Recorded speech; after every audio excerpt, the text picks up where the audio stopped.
Hi guys! For today's video, magluluto tayo ng spaghetti. Ayun.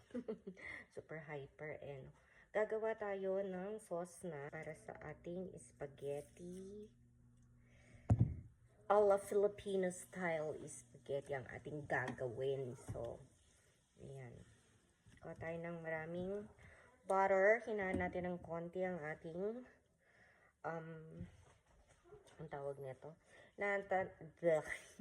Hinaan natin ng konti ang ating apoy para hindi masunog ang ating butter kasi hindi natin gugustuhin masunog ang butter.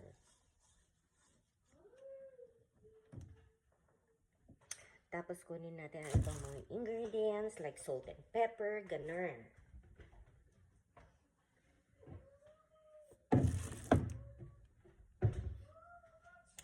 At saka yung bawang pala nasa ref pa.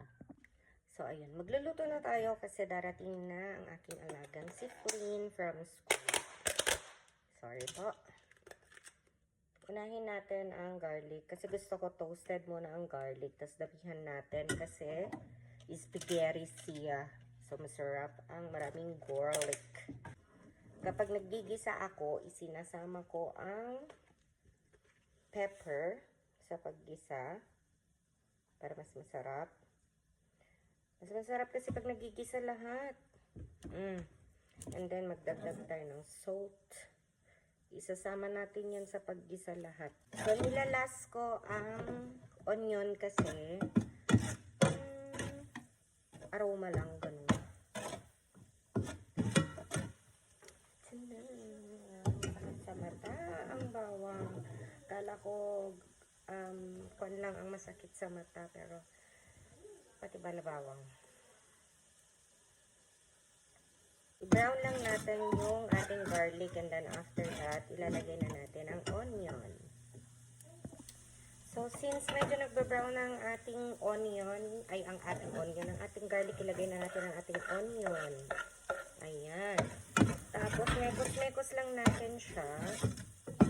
Mekos-mekos lang. Ayan.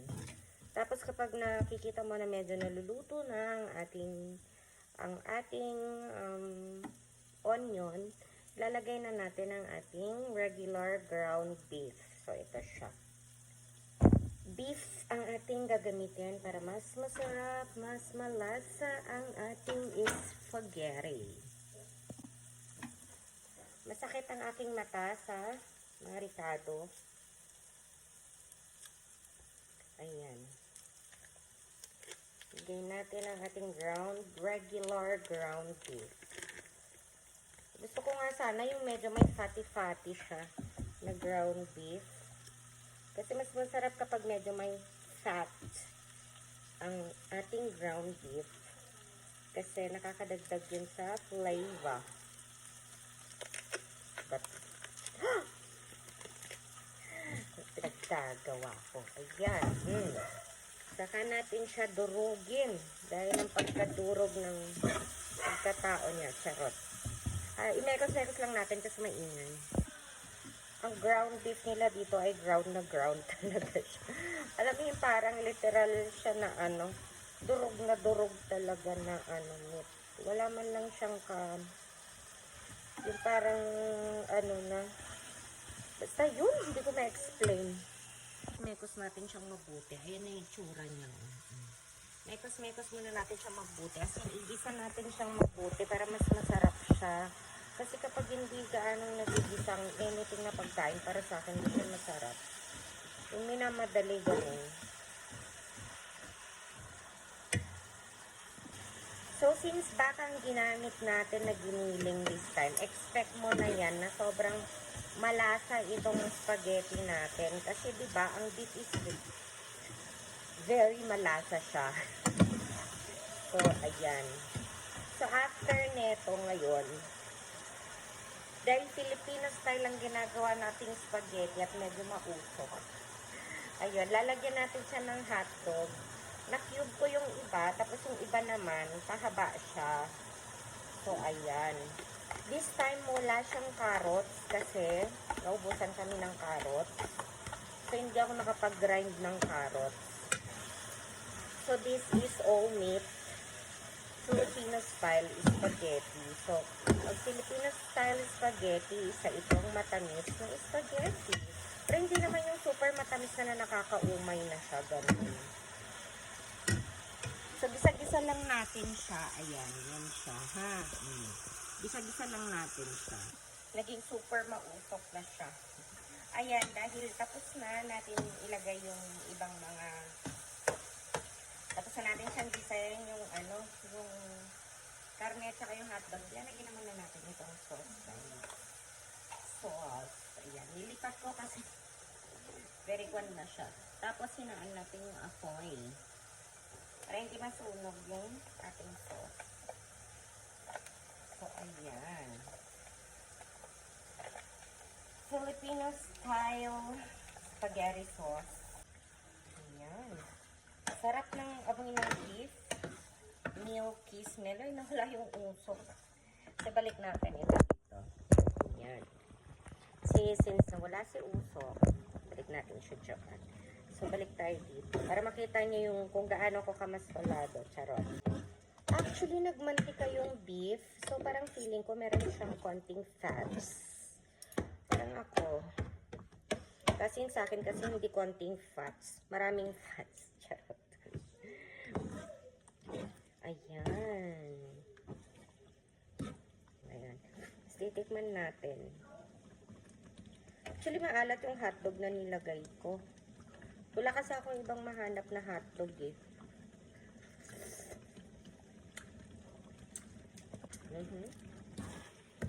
Pwede na. May kulang. Lagyan natin siya ng shredded cheese. So, ang cheese lang na available natin ay mozzarella cheddar cheese with jalapeno cheese. Whatever. So, ito lang yung available na cheese natin. So, ito lang ilalagay natin. Kasi nakalimutan kong bumili kahapon ng bar na cheese. So, itong ilalagay natin na cheese. Kasi hindi masarap ang spaghetti, guys, kung walang cheese. Tama. So, ito na siya. Imekos-mekos natin siya para mag-melt yung cheese. At maihalo siya. Actually, kapag may cheese ang spaghetti nyo, huwag nyo nang lagyan ng kung ano-anong pampalasa. Like, yung mga betchin, yung mga magic sarap, ganyan. Kasi, yung cheese alone is nakakapagpasarap na siya ng ating spaghetti sauce. So, wag nyo nang halu-haluan pa ng anything na Kasi, ang pangit naman kapag sobrang malasa na ng pagkain ninyo na, I mean, yung OA na siya sa sa lasa na, ganun. Tsaka, hindi nakaka-healthy ang sobrang mamonosodium glutamate. I mean, sodium, diba? Hindi healthy talaga yan kapag sobra. So, kapag tama lang, diba? Man daw. O, basta yun na yun.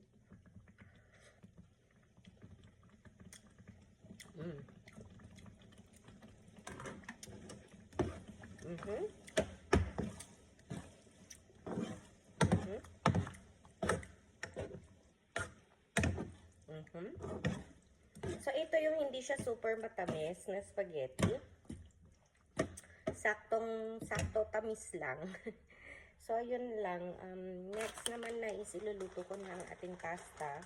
And then, mamaya magpapa-snack na tayo. So, ganito ko lang ginagawa ang aking spaghetti sauce. Ayan na siya. I hope you guys enjoyed the video because I enjoyed it so much. So, see you again next time and God bless everyone.